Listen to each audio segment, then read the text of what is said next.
falar sobre saúde, um tema que eu amo. E eu digo assim, quando a gente escolhe profissionais muito competentes para estarem aqui, que sabem, conseguem compartilhar essa sabedoria, essas dicas valiosas com vocês, eu digo que é uma consulta gratuita, né? Você tem ali os melhores profissionais aqui, à sua disposição. Então já avisa todo mundo, liga aí para quem você quiser. Saúde é um assunto que interessa a todos, homens, mulheres, pessoas de qualquer idade. Sintoniza aqui na TV Aparecida, porque eu vou te apresentar agora os nossos convidados. Ele é doutor em ginecologia, obstetrícia pela USP, com uma vasta experiência em reprodução assistida e gestão da saúde. Hoje ele vem falar sobre temas como pré-eclâmpsia, síndrome dos ovários policísticos, menopausa, endometriose, nossa, tudo isso que a gente tanto quer saber. Bem-vindo, doutor Fabiano Elisei Serra. Tudo bem, Fabiano? Obrigado, Amanda. Como vai, boa noite. doutor?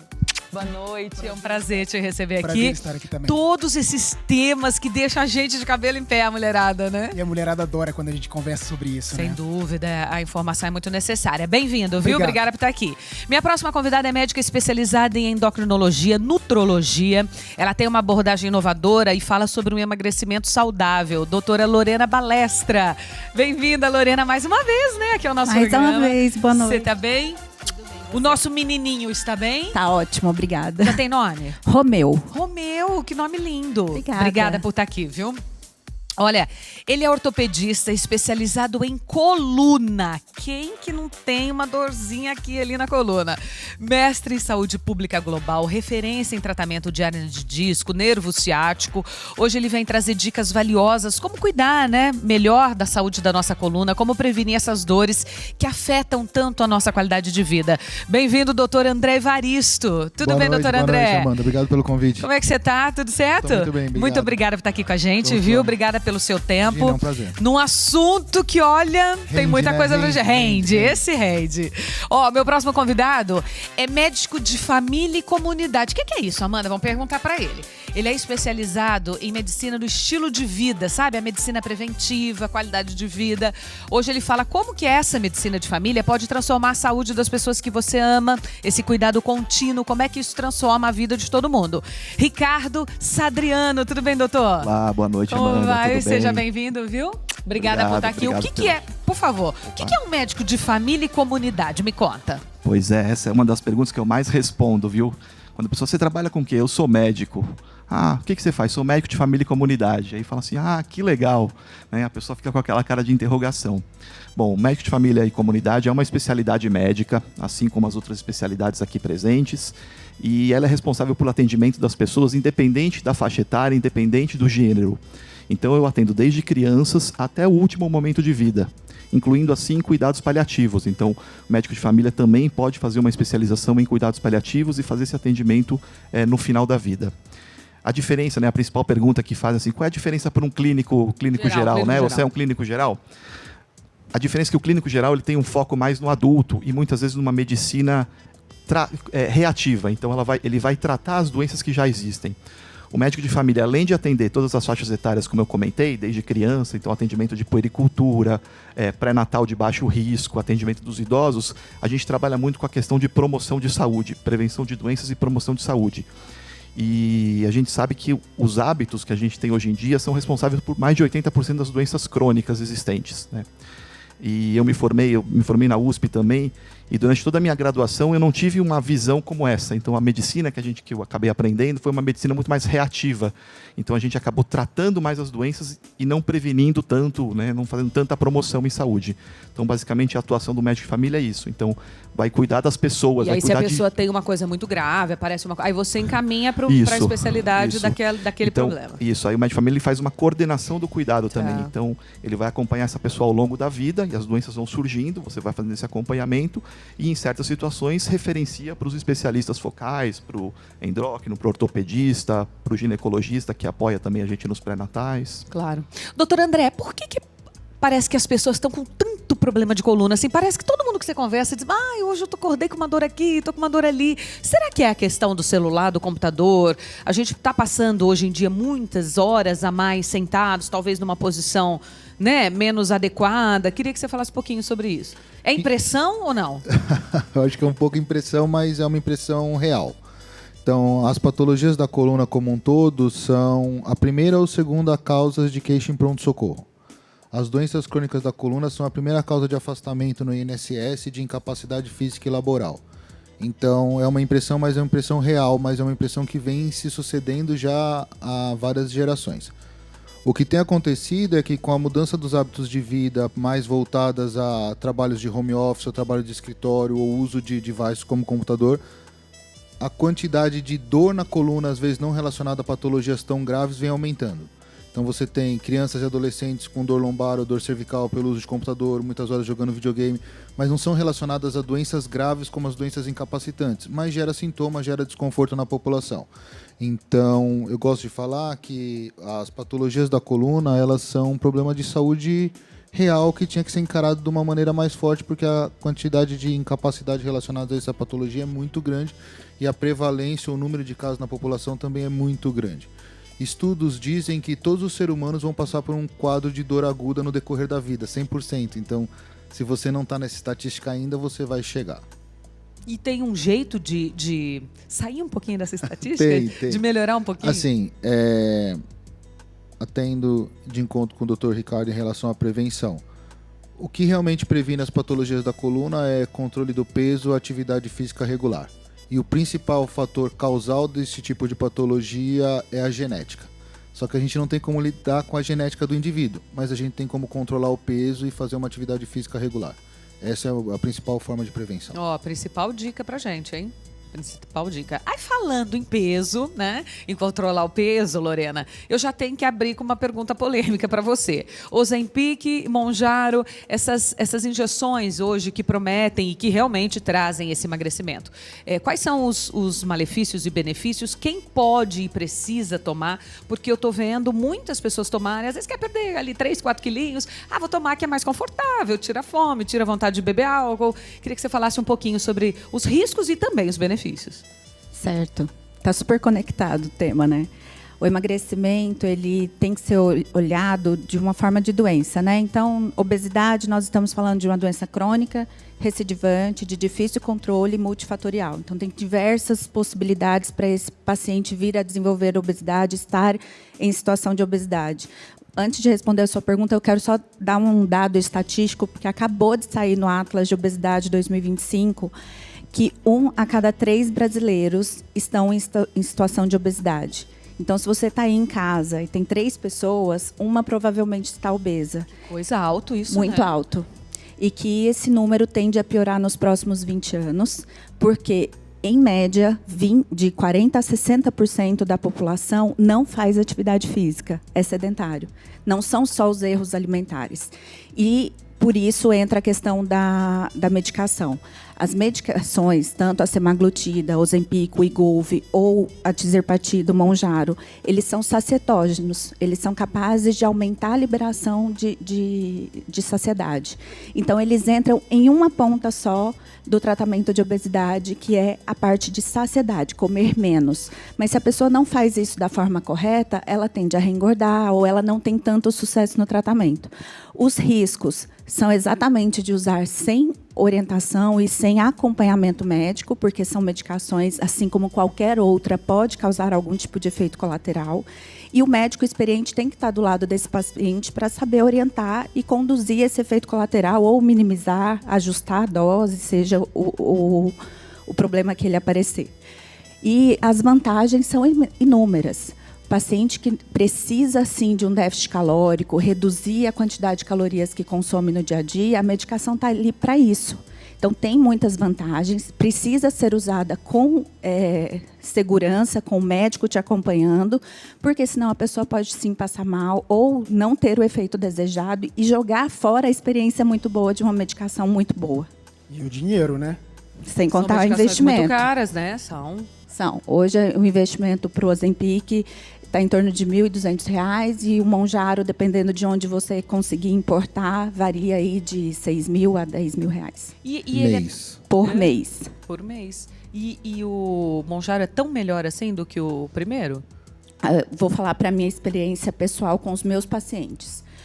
A grande diferença entre o Mounjaro e o Ozempic é no nível de saciedade que esses pacientes conseguem chegar, sem efeitos colaterais. O principal efeito colateral que às vezes atrapalha o paciente dar continuidade com o Ozempic é a falta de energia e disposição que ele tanto precisa para fazer atividade física. E os dois podem causar algum tipo de náusea, sensação de empachamento, muita náusea, mas isso é controlável. Isso a gente consegue fazer um ajuste de dose. Agora, a falta de energia, disposição, né? É quase uma sensação de prostração que o paciente fica. Isso é muito comum no Ozempic, e o Mounjaro não tem isso. Todos os meus pacientes que migraram do Ozempic para o Mounjaro conseguiram evoluir muito mais. E hoje a gente tem outras medicações, que eu não vou citar o nome aqui, mas que nos protocolos que a gente chama, né, que é a associação de vários medicamentos ou de várias estratégias que a gente usa, conseguimos usar cada vez menos essas injeções, essas canetinhas, quando associado com outras medicações e potencializa o resultado. E é importante, assim, né? A gente tem que usar tudo, né, doutoras? Qualquer medicação, especialmente essas mais famosas, quando a gente realmente precisa, como a bariátrica, né? Quando a pessoa realmente precisa, aquilo está comprometendo a sua qualidade de vida, a sua saúde. Agora, eu acho que quando você tem, né? Às vezes eu vejo amiga, tem que perder 3 quilos, vou tomar Ozempic, né? Acho que tem que ter uma coerência para que você... Porque se você pode trazer outros prejuízos e você pode, assim, acabou de tomar, agora tudo de novo, se você não adquirir hábitos melhores, né? Amanda, eu falo muito isso para os meus pacientes, porque muitas vezes a primeira fala deles eu vim aqui porque você é minha última esperança antes da bariátrica. E independente se o paciente vai fazer uma terapia medicamentosa ou se ele vai partir para uma bariátrica, o que define o resultado dele é o quanto ele está motivado a manter esse resultado e disposto a abrir mão de várias coisas, a ter realmente qualidade de vida. Porque os dois ele pode ter um resultado fantástico, só que o índice de reengorda hoje da bariátrica está em 30%. Então, a cada 10 pacientes que fazem uma cirurgia tão complexa como essa, sofre com o pós-operatório, 3 acabam reengordando. E isso vale também para medicação, né? Medicação, esses remédios de emagrecer, que todo mundo, não sei se é mito, mas todo mundo fala, e depois engorda em dobro, porque... Hoje, até esses injetáveis, acho que tem uma condição diferente, mas antigamente que as pessoas tomavam as cápsulas de emagrecer, né? É muito fácil voltar ao peso se você não tiver um controle, né? Exatamente, porque o corpo ele gosta de ser gordinho, ele gosta de acumular gordura, porque gordura é uma fonte de reserva de energia. Uma vez que ele já tem hábitos ruins, sedentário, não pratica atividade física, não se alimenta bem, tem um fator às vezes genético, então começa a somar fatores que ajudam ele a guardar gordura. Se ele não se ajudar, o remédio tem sim esse potencial, assim como a bariátrica, de resolver o caso da obesidade, mas se ele não conseguir manter esse resultado com os hábitos melhores, ele fatalmente engorda tudo de novo. E aí entra a questão que eu quero falar para vocês, trazer aqui o que é que a gente pode fazer para evitar esse ganho de peso, reengordar tudo de novo, seja ele com bariátrica ou com o uso de medicação. Nós já vamos falar sobre isso também. Doutor Fabiano, quando a gente fala da saúde da mulher, alguns temas vêm, né? E a menopausa acho que é um dos mais frequentes. E eu queria que você explicasse um pouquinho, eu até comentei brincando com você antes da gente começar o programa, né? Puxa, a gente chega numa idade que aí você não sabe, faz reposição, um fala que dá câncer, outro que não sei o que lá, tem que fazer, não tem, né? Fica perdido, e aí vai muitos médicos, cada um tem uma linha. Eu queria a sua visão sobre a questão da menopausa que atinge tanto a qualidade de vida também dessa mulher. Perfeito. Eu acho que uma coisa que eu gosto de deixar claro para todo mundo que sempre nos assiste e a gente fala sobre o tema é diferenciar a menopausa de climatério. As pessoas têm uma ideia de falar, menopausei com tal idade, ou estou na menopausa, e isso não seria um termo correto. Menopausa é a última menstruação que a mulher vai ter na vida. E sempre que a gente fala em menopausa, a gente vai fazer um diagnóstico retrospectivo. O que isso significa? Então, você teve a última menstruação hoje da sua vida, só daqui a 1 ano que você vai poder dizer que essa menstruação foi sua menopausa. Porque tem que ser 1 ano depois, sem menstruar, que a gente vai falar, esta foi a menopausa. Se ficar só variando, é o climatério, é isso? É o climatério. É uma fase de oscilação hormonal que a gente chama de climatério. Então, todos aqueles sintomas que a gente fala que são relacionados a essa fase, a gente chama de climatério. Então, vem as ondas de calor, que são os principais sintomas, vem irritabilidade, insônia, labilidade emocional, então essas mulheres choram à toa. Aí começa a ter diminuição de libido, que é uma queixa frequente, ressecamento vaginal, enfim, diversas coisas que podem surgir nessa fase. Isso que idade? A partir dos 40 anos é o mais comum, né? Então, se for antes dos 40, se a menopausa acontecer antes dos 40, a gente vai falar que é uma falência ovariana prematura ou uma menopausa precoce. Após os 40, a gente já considera normal. A idade média da brasileira para a menopausa é de 48 anos. Então dá pra gente ter uma noção que um pouco antes disso começam os sintomas climatéricos, que é esse período que vai dar toda essa sintomatologia que as mulheres tanto reclamam e tanto interferem na qualidade de vida. No climatério a gente já tem que tratar? A gente já começa ali ou começa só na menopausa mesmo? Já começa a tratar no climatério, porque essa fase é a fase que ela tá pior, tá passando por... Um dia o hormônio tá lá em cima, outro dia tá lá embaixo. Tá lá em cima, tá lá embaixo. Tá lá em cima, tá lá embaixo. E isso gera muito desconforto e muito impacto na qualidade de vida. Então, quanto antes a gente começa a tratar essas mulheres, melhor o prognóstico. Porque a gente tem um período que a gente chama de janela de oportunidade. Se a gente não institui o tratamento de forma oportuna, quanto mais tarde a gente começa, é como se eu fosse entrando num buraco. Sim. Quanto mais fundo no buraco, mais difícil eu te tirar do buraco. Sim. Se eu te puxo do buraco antes de você praticamente entrar nesse buraco, eu te mantenho melhor durante mais tempo. Então a ideia sobre a reposição hormonal, sobre a terapia hormonal... Que é o tratamento. Que é o principal tratamento. Tá? Então o melhor tratamento para o climatério e a pós-menopausa é a terapia hormonal. Então... Ainda existe muito mito em relação a isso, inclusive entre os ginecologistas. Às vezes eu vejo mulheres que vêm em mim, assim, em consulta, e passaram por outros ginecologistas antes que contraindicaram a terapia hormonal, que não tinha nenhuma contraindicação formal, sabe? Então eu sempre oriento isso para quem está assistindo a gente. Deu dúvida, acha que não foi bem indicado, passa num outro profissional, vai ouvir uma segunda opinião, porque a gente tem uma janela de oportunidade para iniciar o tratamento. Se a gente não inicia naquele período, que seria até os 60 anos de idade, Sim. a gente não pode iniciar mais. Então a gente perde a oportunidade de atuar mesmo. Então a terapia hormonal, ela é muito boa quando bem indicada. E ela tem benefícios talvez maiores do que os malefícios. Todo mundo foca muito nessa questão do câncer de mama, mas pouca gente sabe que protege contra câncer de intestino, contra câncer de endométrio. Então existem outros fatores protetores. Contra osteoporose, diminui o risco de fraturas patológicas, que são essas fraturas da osteoporose, que tem relação aí com tanta incapacidade, idosos que param de andar e até morrem por conta dessas fraturas. E aí, essa reposição, nós vamos fazer um intervalo agora, mas já vou deixar uma pergunta no ar. Essa reposição, ela é em forma de chip? Ou, enfim, você vai me falar já já. Fala. Tem um chip também metabólico, quando a gente fala de emagrecimento, né? Enfim, tem muito papo aqui com esses profissionais incríveis. Liga, avisa a turma, nós vamos para o intervalo, mas eu te espero na volta, rapidinho. Olha, nós fomos para o intervalo e eu deixei uma questão sobre o tratamento hormonal em forma de chip. Eu sei que tem o chip da beleza, tem o chip não sei o que lá, mas tem também o gelzinho de testosterona. Tem vários caminhos para fazer essa reposição, doutor Fabiano?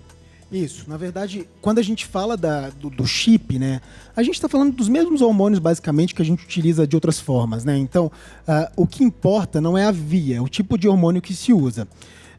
Normalmente, o que a gente tem mais respaldado na literatura? Comprimido, o gel e a gente tem também o adesivo, tá? Os implantes, eles chegaram mais recentemente, mas eles são controversos ainda. Controversos no sentido de que eles não têm aprovação de várias sociedades, é uma discussão ainda na literatura, apesar de amplamente utilizados. Então, a gente tem que descobrir para cada tipo de paciente qual seria a melhor via de administração desse hormônio, né? Em geral, as vias transdérmicas, que são aquelas que não passam pela boca, que não passam pelo fígado, portanto, em geral são vias melhores porque alteram menos o metabolismo da mulher. Então a gente opta mais pela via transdérmica hoje em dia. Então o adesivo, o gel e eventualmente os implantes aí. E aí tem um chip metabólico que é uma outra coisa. A gente tem um implante metabólico de NADH. NADH é uma coenzima que ajuda a aumentar a oxigenação das nossas células. Todos nós temos essa coenzima no nosso corpo e ela está muito abundante enquanto a gente está construindo nossa massa muscular, que vai até os nossos 35 anos em média, e começa a decair a partir daí. É quando normalmente as pessoas começam a prestar atenção que começou a engordar. Porque se a gente pegar um paciente que está com 35 anos comendo a mesma coisa que ele comia aos 25, fatalmente ele vai engordar mesmo comendo as mesmas quantidades. Porque o metabolismo muda muito. Então, na fase mais jovem, né, nós todos tínhamos uma ideia de que uma semaninha sem comer tal coisa, açúcar, carboidrato, eu já emagreço. E aí, com o passar do tempo, tende a acumular gordura. E na menopausa, isso despenca. porque perde muito a influência dos hormônios. Para a mulher, fica muito mais fácil acumular gordura, e é uma gordura abdominal. As mulheres se queixam muito. Nossa, entrei na menopausa ou estou no climatério, está muito mais difícil emagrecer. E a gente tem as possibilidades medicamentosas para o tratamento de obesidade, as terapias de reposição hormonal, e o implante metabólico, ele ajuda a acelerar o metabolismo quando o paciente está em atividade física. Usar esse tipo de implante como um subterfúgio para emagrecer apenas, o paciente não vai ter esse sucesso. Ele precisa estar com hábitos bons. Isso tudo que a gente está falando aqui, aliás, em todos as vertentes aí da medicina, a gente descobre as coisas que a gente tem através dos exames de sangue. Exame, que mais, doutor? Exame de imagem. Imagem, no teu caso, da coluna, ressonância? No meu caso da coluna, a ressonância magnética é preponderante, mas tem outros exames como tomografia, eletroneurografia, Mas a gente raio-x, parte, por exemplo, de uma dor na coluna, parte da ressonância. A ressonância é o padrão ouro, é o gold standard de tratamento e de diagnóstico. Agora, eu queria aproveitar só para fazer uma observação, claro, que o Dr. Fabiano, falando da parte hormonal, ele pontuou muito bem a questão da relação custo-benefício do tratamento e da terapia hormonal, e ele citou a osteoporose, e contrapondo com o risco de câncer de mama. Eu acho que vale a pena a gente ressaltar nesse ponto que a paciente mulher que não fizer um tratamento preventivo de osteoporose ou não fizer uma reposição hormonal, 100% desses pacientes vão evoluir com osteoporose na fase tardia da vida. A osteoporose ou a fratura de colo de fêmur, por exemplo, em paciente idoso, você tem 80% de mortalidade nos próximos 5 anos pós-fratura. Então, 100% das mulheres que não fizerem prevenção ou tratamento hormonal vão evoluir com osteoporose. Se ela tiver o desagrado de ter uma fratura de fêmur, você pode chegar a 80% de mortalidade em 5 anos.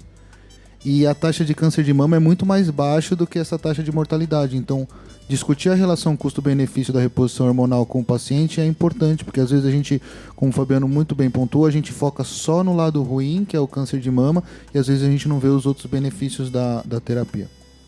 Queria fazer uma colocação com relação à questão dos exames, né, que você trouxe aí. Isso é comum. O paciente vem no consultório e fala assim, eu quero fazer um check-up. E aí ele entende o check-up por exames. E acaba fazendo os exames e os exames vêm normais. Isso não necessariamente significa saúde. Então você pode ter exame laboratorial normal e não indicar saúde. Então ele pode ter hábitos nocivos, hábitos ruins, a falta de atividade física, uma alimentação desregrada, a falta de sono adequado, e naquele momento não está refletindo nos exames, mas se a gente não aborda essa questão dos hábitos, isso posteriormente vai acabar desenvolvendo. Então o exame ele é um marco pontual, mas é importante que a gente avalie como que estão todos os hábitos do paciente, né? Como que está toda a sua esfera de saúde, não só o resultado de exame. E aí, mas doutor Ricardo, quando chega uma criança, vamos fazer um check-up numa criança de 5, 8 anos, sei lá. O que você pede? O que é o princípio? Então, não existe recomendação de exame de check-up para criança. Não, então uma criança saudável não tem necessidade de se fazer exame laboratorial, exame de sangue, de urina, de fezes, né?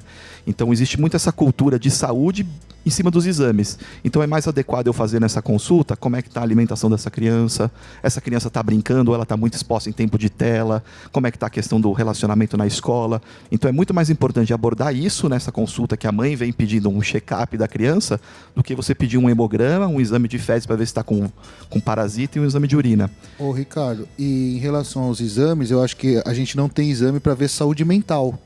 E a saúde mental são um dos grandes problemas de saúde pública hoje. Caiu o disjuntor e ninguém nunca mais depressão, levantou da turma. Quem tá bem, né? Quem tá bem? Não, exato. Então, assim, uma consulta, uma anamnese bem feita, uma conversa com um clínico geral, com um médico da família, ele pode identificar doenças que você não vai identificar num check-up pré-estabelecido. Mas assim, eu tô tocando nesse assunto porque no programa passado, de sábado passado, nós fizemos um programa sobre superação. E veio uma moça aqui que descobriu um câncer de mama aos 24 anos. Então foi uma coisa muito louca. Assim, eu achei muito louco, porque ela disse que uma mulher da família, uma tia do marido dela, estava com câncer de mama, e a mulherada toda da família, em condolência, assim, pra, né? Todo mundo vai fazer um exame e tal, o marido raspou a cabeça, essas coisas que as famílias fazem em momentos, períodos de desafio. E ela foi no médico dela e ele não queria, com 24 anos, que ela fizesse mamografia, ultrassom, sei lá, os exames de mama. Disse, imagina, 24 anos não, a partir dos 30 só, tal. Bom, resumindo a história. Ela estava com câncer em uma mama, depois estava na outra, deu metástase, foi para axila, babá. Hoje ela está no líquor. né? E ela tem hoje um câncer incurável. Hoje ela tem 26, sei lá, ela 27 anos, sei lá, tá uns 3 anos em tratamento. Então, assim, aí a gente pira, né? Nós, seres humanos normais. Porque a gente fala assim, não, mas peraí, tem que fazer check-up uma vez por ano? Mas como que a gente faz os nossos exames uma vez por ano e do nada aparece um câncer assim?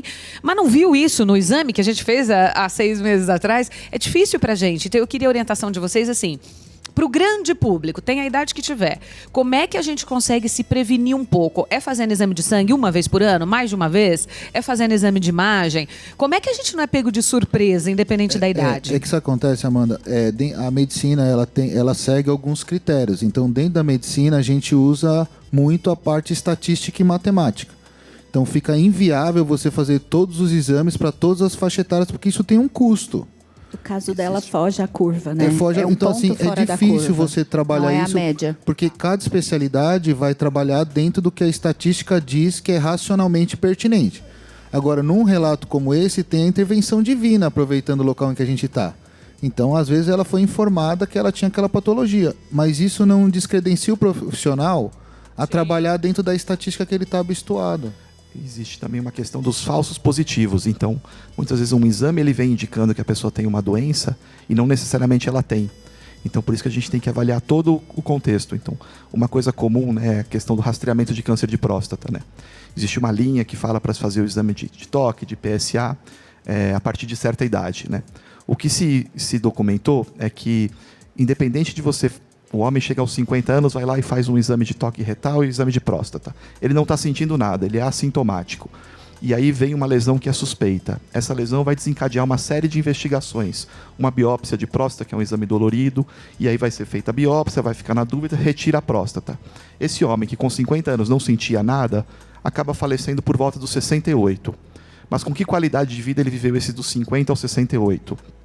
Muitas vezes tem consequência de ficar com incontinência urinária, disfunção erétil pós essa cirurgia. Se ao invés de abordar nesse momento em que ele não sentia nada, você abordar esse homem a partir do momento em que ele desenvolva sintomas, então, por exemplo, em vez de ser aos 50, aos 58 anos ele começou com sintomas. Então aí sim, nesse momento a gente faz a abordagem. E esse homem vai morrer nesse mesmo período de tempo. Então o que se tem é o que a gente chama que é viés de tempo ganho. Parece que a gente detectou precocemente, mas não, ele faleceu no mesmo momento. Então tem que ter muito cuidado também com a indicação dos exames, porque os exames não são isentos de risco, e aí eles desencadeiam uma série de procedimentos que muitas vezes são ruins para as pessoas, né? São iatrogênicos, né? Exato. Isso que tem uma medicina de família trabalha muito com a prevenção quaternária, né? Então é evitar exames desnecessários muitas vezes. Mas né? fazendo assim aquele check-upzinho uma vez por ano, vocês acham que tá ok? A partir dos 30, principalmente, quase 40, sei lá. Mas você sabe o que é uma coisa interessante, Amanda? Assim, não existe um check-up muito específico para a população feminina, por exemplo, nessa idade, né? Então, as pessoas, elas vão às consultas e fazem o check-up, mas assim, uma coisa que a gente sabe que tem que investigar é o Papa Nicolau, agora tem o teste HPV-DNA, que isso é básico que toda mulher sim deve fazer. Agora, por exemplo, exame de mama, qual que é a indicação que a gente tem hoje, que tem respaldo na literatura? A partir dos 40 anos, a gente deveria fazer mamografia para todas as pacientes. Agora, se eu tenho um parentesco de primeiro grau, por exemplo, minha mãe ou minha irmã teve um câncer jovem, eu começo a fazer a mamografia 10 anos antes da idade em que essa pessoa foi diagnosticada. Então, se minha mãe teve um câncer de mama, por exemplo, aos 35 anos, eu vou começar aos 25. Então, nessa situação, a gente vai ter uma autorização para começar esses exames de forma mais precoce. Mas a gente sabe que esses casos de câncer em mulheres muito jovens, como o de mama, por exemplo, é o que a gente chama de outliers. São os casos que são completamente fora da curva, né? Tá. É que a gente entra numa sensação de desespero. Poxa, pode ser eu a qualquer momento, né? Sim. Mas a gente não dá para viver dessa forma porque realmente não dá para rastrear toda a população ou tentar fazer diagnóstico precoce, porque isso aumentaria muito o custo em saúde. Não só para a saúde pública, SUS, mas também para os convênios. E mesmo quem quiser pagar particular, haja dinheiro aí para investir nisso tudo. É verdade. Doutor André, nós separamos aqui, vem cá comigo, por favor. Nós separamos aqui algumas cadeiras, porque hoje, a gente disse no primeiro bloco, o brasileiro passa muito tempo sentado. Muito tempo sentado, sedentário. Muito tempo sentado, sedentário. E tem aqui algumas cadeiras. Então, a gente fez aqui a brincadeira. A cadeira gamer, a cadeira do diretor, a cadeira executiva, a cadeira de escritório. E às vezes a gente tem que escolher uma cadeira dessa para nossa casa ou até para o nosso escritório mesmo, né? Sim. Onde a gente fica a maior parte do tempo. Eu queria que você falasse um pouquinho sobre cada uma delas e se a gente tivesse que comprar uma hoje, qual que a gente compra? Então, assim, em primeiro lugar, parabéns à direção do programa que escolheu só cadeiras assim ditas de boa qualidade, apesar delas terem um custo variável entre elas. Então, a primeira coisa que a gente leva em consideração é que tem braço. Então, que você vai trabalhar, vai utilizar, todos são utilizados mais para o trabalho, ela tem que ter um braço para que você consiga digitar com o cotovelo apoiado. Então, isso é um fator super importante. O segundo fator super importante é que ela seja ajustável na altura e na angulação das costas, que todas são também. Se a gente for pegar a posição, eu vou escolher essa daqui que eu acho que está mais para a minha altura. Se a gente for pegar a posição correta de sentar, você tem que sentar com o joelho em 90 graus e com os pés encostados no chão. Então, seria mais ou menos com essa angulação de quadril e de joelho. Você regula essa altura, mas você tem que estar com os pés apoiados. O quadril a 90 graus, o joelho a 90 graus, com o cotovelo apoiado. A posição das costas...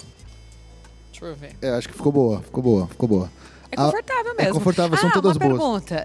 A gente tem que sentar bem aqui no fim, não pode ficar muito na ponta, né? Então, se você pegar o indivíduo deitado, a pressão no disco é 0. De pé, como eu tô, é 1 vez o peso do corpo. Sentado com o tronco levemente fletido, como você estava naquela posição, é 2,5 vezes o peso do corpo. Então, ou as costas têm que ficar a 90 graus ou um pouquinho menos, mas 90 graus seria o ideal, perpendicular ao solo. Você tem que ter um bom apoio nas costas. E a cadeira do executivo e a gamer, ela ganha porque ela tem um apoio de cabeça. Essas duas seriam Então, as melhores. esta e essa seriam, digamos, não as melhores, mas diria as mais ergonômicas. A gamer seria a mais ergonômica, é a mais desenhada para você ficar longos períodos nela. Então você tem apoio de cabeça, você tem a curvatura cervical, você tem apoio para a lordose, você tem apoio para os ombros, ela regula em todos os lados. Essa cadeira executiva ela vai trazer mais conforto e mais estética. E para dormir? Como é que é a posição ideal para a gente dormir? Então, isso daí é meio polêmico. Ela tá polêmica hoje, né? Isso daí... Eu sou a voz do público. Exatamente. Porque sempre perguntam isso, mas é uma coisa assim meio... Não gosto muito de responder isso, mas vou te responder. Porque você, mesmo que você deite numa posição, durante a noite você vai mudar. É verdade. Então, assim, se você for deitar de barriga para cima, é um travesseiro pequeno atrás da cabeça.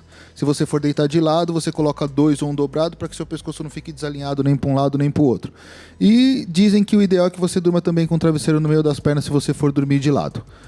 E sem travesseiro? O ideal é que você use um travesseiro para você não ficar com o pescoço muito para um lado para o outro. Mas assim, né? o que eu aconselho, quando me perguntam isso, eu falo assim, você tem que dormir numa posição que você se sinta confortável.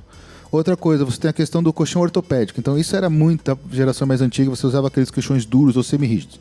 Hoje, você tem que usar, de preferência, uma cama box, que você tem uma densidade de média para um pouquinho a mais. E o mais importante é que você se sinta confortável naquele colchão que você está dormindo. Se o colchão for confortável, se sua noite de sono for tranquila, se você acordar sem dor, você não tem que ficar muito encanado com a posição que você vai dormir ou não. Paciente que tem dor na coluna, como a gente estava até conversando sobre o seu parente, tem dor mesmo. Independente do colchão, tem dor. Então o paciente fala assim, eu já tive 6 colchões, fala, pô, jogou dinheiro fora, que o problema não é o seu colchão. Então, acho que... não é isso, não é só isso. Não é só isso. Conjunto, ou geralmente o fator preponderante não é isso. Quando um paciente chega com dor, para mim, eu não penso assim, qual é o colchão que você usa. Eu vou investigar todas as outras coisas e o colchão vai ficar se realmente eu não achar uma outra causa. Boa. E a dor no pescoço? A dor na coluna começa com a dor no pescoço? Sabe quando você acorda com na muita dor no verdade, pescoço? você vai dividir a coluna em colunas de maneira grosso modo. Você tem a cervical, que é o pescoço, a torácica, que é a região do tórax, e a lombar. A maioria das patologias estão na cervical e na lombar, que são regiões móveis, mas são estruturas anatômicas totalmente diferentes. Você falar de coluna cervical e lombar é que nem você falar de pulmão e rim. Apesar de fazerem parte da mesma estrutura, as características anatômicas são muito diversas. Os sintomas vão curtar sempre com dor, ou dor na cervical, ou dor na lombar, ou dor na torácica, com irradiação ou não para os membros ou para arcos costais. Que coisa. Olha, gente, segundo o Ministério da Previdência Social, em 2024, as dores na coluna e hérnia de disco foram as principais causas, como o doutor já falou, de afastamento no trabalho. São mais de 3,5 milhões de trabalhadores que sofrem com dores nas costas. É um número realmente muito alarmante. Foi o que a gente estava falando da obesidade, né? Aqui também é um número muito alarmante, né? E esse estudo, ele coloca pacientes que estão no INSS já em condições de incapacidade física. Se você for pegar... que a população brasileira deve ter o quê? Algo em torno de 220 milhões. A gente teria hoje 3,5 milhões a 4 milhões de pessoas incapacitadas do trabalho de maneira permanente. Qual é o impacto dessas pessoas? Muitos desses pacientes que ficam incapacitados, eles ficam incapacitados jovens. 30, 35, 40, 45 anos. A Previdência Social vai sustentar esse indivíduo até 75, 80, 85 anos. E é o custo da população ativa que tem que sustentar esse incapaz. E tem mesmo. Mas aí eu reforço o que eu falei no começo, que a saúde da coluna ela tem que ser vista como um problema de saúde pública, porque o impacto é social global. O impacto não é só no indivíduo doente. A sociedade, de uma forma ou de outra, tem que arcar com esse custo dessa invalidez. E os tratamentos preventivos, os tratamentos cirúrgicos mais modernos e mais precoces, o impacto é muito grande em termos de resultado final. Então, a gente fez um estudo na faculdade que era para ver o impacto do tratamento cirúrgico da escoliose. Se você tratasse ele no momento de diagnóstico, o custo era X. Se você tratasse com 1 ano, o custo era 2X. Com 2 anos de espera na fila, o tratamento subia quase para 10.000X, porque esse paciente ficava inválido, etc, etc e tal. Então, assim, o tratamento precoce, mesmo que seja uma abordagem cirúrgica, tem resultados melhores a longo prazo. Caramba. Amanda, eu queria trazer, muito importante, né, isso que o André trouxe, a questão de como a gente sentar adequadamente. Mas a gente tem que lembrar uma situação que hoje a gente vive uma epidemia, que eles falam que o sentar é o novo cigarro.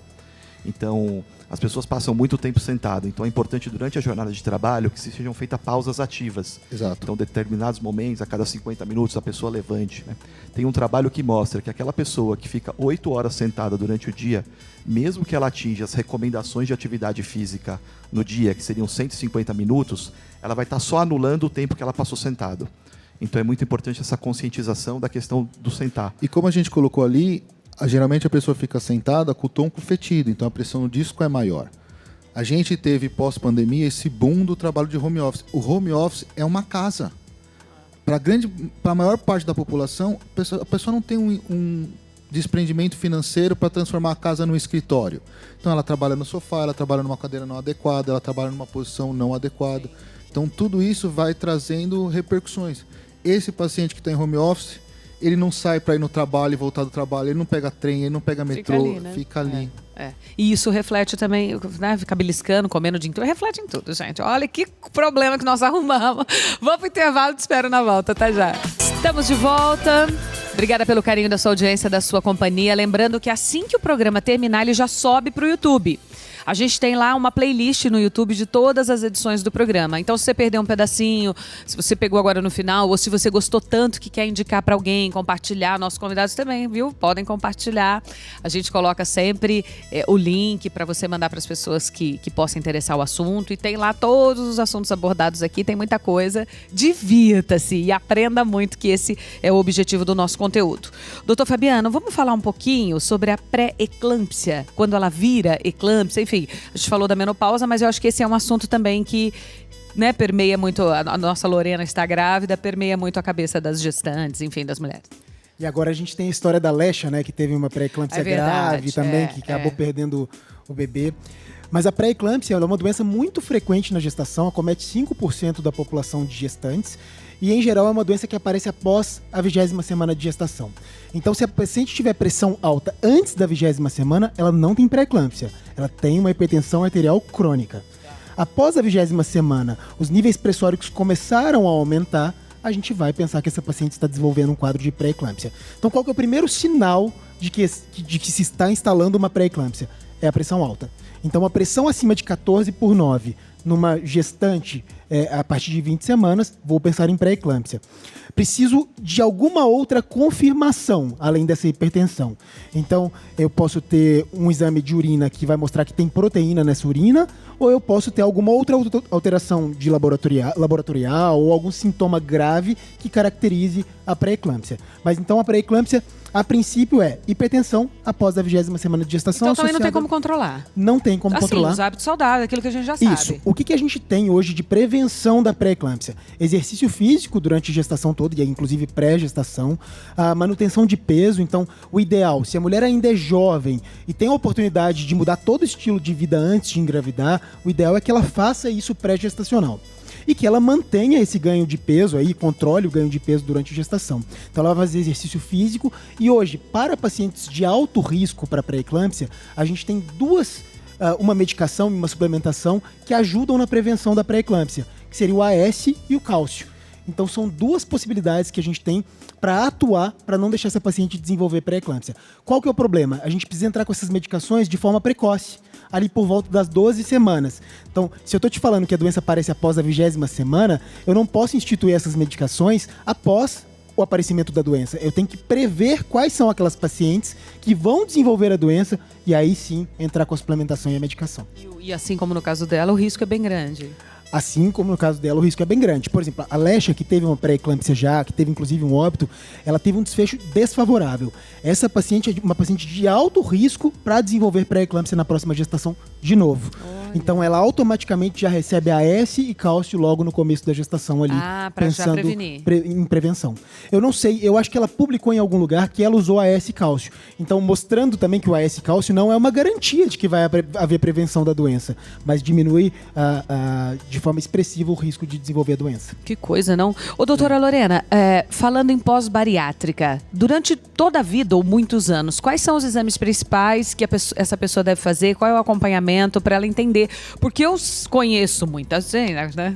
Eu tenho um amigo, mas assim, a gente vê muitas pessoas que fazem, retomam sim, como você disse, um pouco peso, né? De 30% que retoma, mas eu vejo muita gente que não tem, parece, esse cuidado de ficar fazendo as vitaminas, tomar o sorinho lá de vitaminas, de minerais, ou fazer a reposição oral, como tiver que ser feita. Parece que as pessoas fazem e deixam para lá. Uma parte dos pacientes se sentem muito abandonados na pós-operatório. Tem que ter uma equipe boa, com a avaliação nutricional, com o médico lá, o cirurgião, né, no pós-operatório. Mas se esse paciente não tem esse respaldo da equipe, ele, por favor, procure um nutricionista, um médico, um endócrino ou nutrólogo para fazer essas reposições, principalmente das vitaminas. Porque parte da absorção dessas vitaminas foi retirado durante o momento cirúrgico. E ele precisa dessa reposição. A grande maioria dos pacientes fazem a reposição pela via oral, tomando a cápsula todos os dias, que tem resultados positivos, mas tem alguns casos que os pacientes não conseguem ou não aderem ao tratamento e acabam numa hipovitaminose, subnutridos muitas vezes, principalmente de vitaminas do complexo B, B12, B6, B9, ferro, as vitaminas D, A, E e K, são as principais que a gente não pode deixar de suplementar, assim como o ferro e todas as outras, enfim, são importantes, mas o paciente ele fica numa situação em que ele precisa e muitas vezes não tem acesso ou não tem a informação nesse sentimento de abandono. Então, entendam que vocês precisam dessa suplementação e a via endovenosa ou intramuscular, ela acaba sendo mais rápida. Num paciente que está numa vitamina D muito baixa, abaixo de 15, uma B12 abaixo de 200, que são níveis muito de carência, a gente pode sim lançar mão das vitaminas endovenosas ou intramuscular para reaver rapidamente esses níveis e aí depois ele pode fazer, às vezes, uma manutenção via oral. Tem um resultado muito melhor do que só na tentativa do via oral. E tem um outro aspecto também. O paciente fez a cirurgia bariátrica, ele retirou parte lá do estômago ou do intestino, dependendo do método que for utilizado, mas às vezes ele desenvolve uma disbiose, que é uma má absorção das vitaminas lá, um desregulamento entre as bactérias boas e ruins do intestino. Então, além de não absorver na parte que foi retirada no ato cirúrgico, ele também não tem um intestino com um bom funcionamento.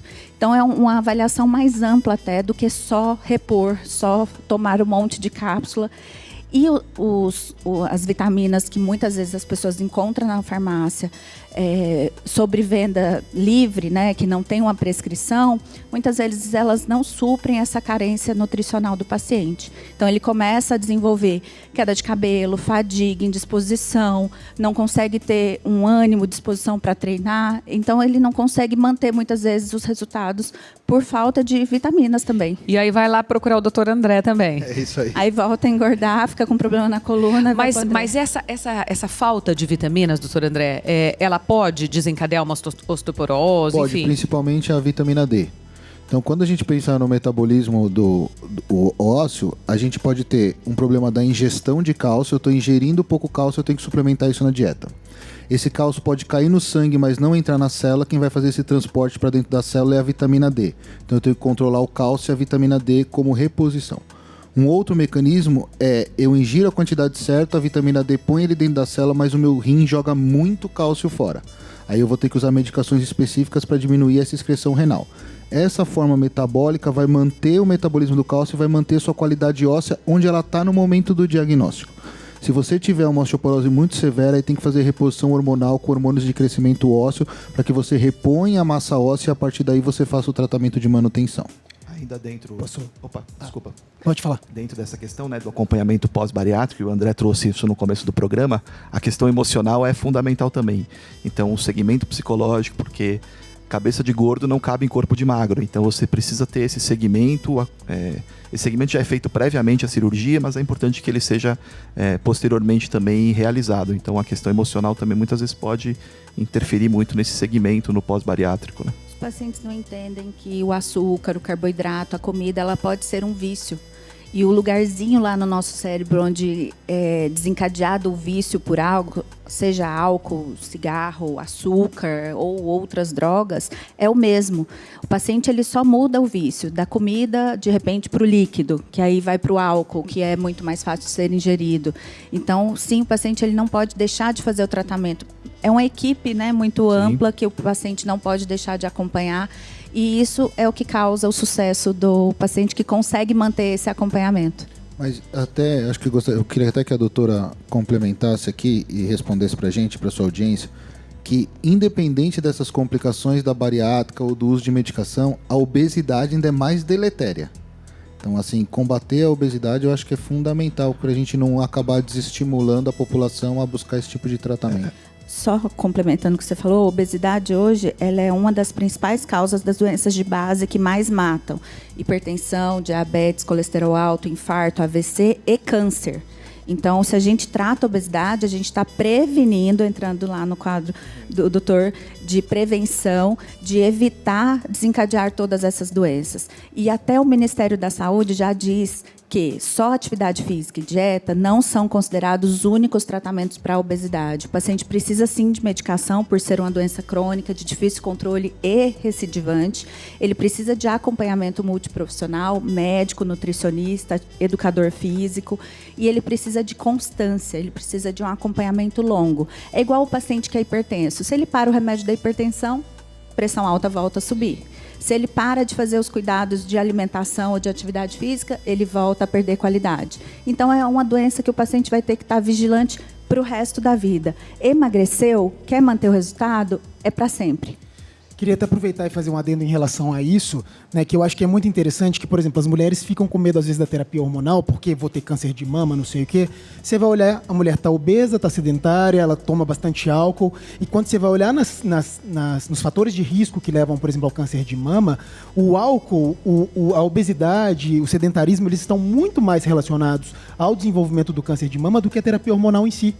Então, se ela mudar todos os hábitos e fizer a terapia hormonal, em geral, ela vai para um caminho muito mais seguro e muito mais feliz. E só voltando na questão nutricional, eu acho que é muito legal falar dessa reposição de micronutrientes. A gente tem que lembrar de duas fases da vida da mulher também, que são importantíssimas que a gente tenha esse cuidado também, que é a gestação e a amamentação, período de lactação. Imaginar que a gente está formando um novo ser e depois está amamentando esse serzinho, essa mulher, de alguma forma, ela é espoliada mesmo. Ela é sugada de uma forma... Eu brinco que os bebês são parasitas, né? Então, eles vão sugando tudo que tem dessa mulher, né? Realmente, para tentar fazer a formação dele ali. E a prioridade acaba sendo o bebê. Então, a mãe entrega tudo o que ela tem para desenvolvimento, crescimento e desenvolvimento desse bebê. Então, ter atenção também para a reposição de ferro nessas mulheres, porque pacientes que entram, por exemplo, no trabalho de parto com anemia, elas têm maior risco de hemorragia pós-parto, por exemplo. Então, a anemia é uma coisa que a gente tem que focar muito durante a gravidez. A gente não pode deixar essa mulher chegar no momento do parto anêmica. E, às vezes, a reposição do ferro, no final da gestação principalmente, tem que ser endovenoso, porque a gente não consegue fazer essa reposição via oral de forma rápida. A absorção ela é lenta, ela é um processo gradual, demora, às vezes, 6 meses para chegar nos níveis que a gente gostaria. Então, lembrar que também tem essas situações aí. Posso contribuir, então, com a sua audiência? Lógico. Eu sou a prova de que, mesmo me cuidando muito no a pré-gestação, cada gestação é diferente uma da outra. Minha primeira gestação, meu filho já tem 6 anos, foi completamente diferente dessa. E eu acabei de fazer uma reposição endovenosa de ferro, porque meus níveis foram drasticamente consumidos. O ferro foi para o espaço, assim como a vitamina D. Eu tenho cuidado de tomar todas as medicações para não ter a pré-eclâmpsia, e cada um é de um jeito. Então, não é porque a mulher teve uma gestação anterior que não teve nada, que ela não tem que se cuidar na segunda ou na terceira. Precisa sim. E é importante lembrar que as mulheres estão engravidando cada vez mais velhas, né? Com uma idade mais avançada. E isso vem com todos os riscos e repercussões de uma gravidez mais madura.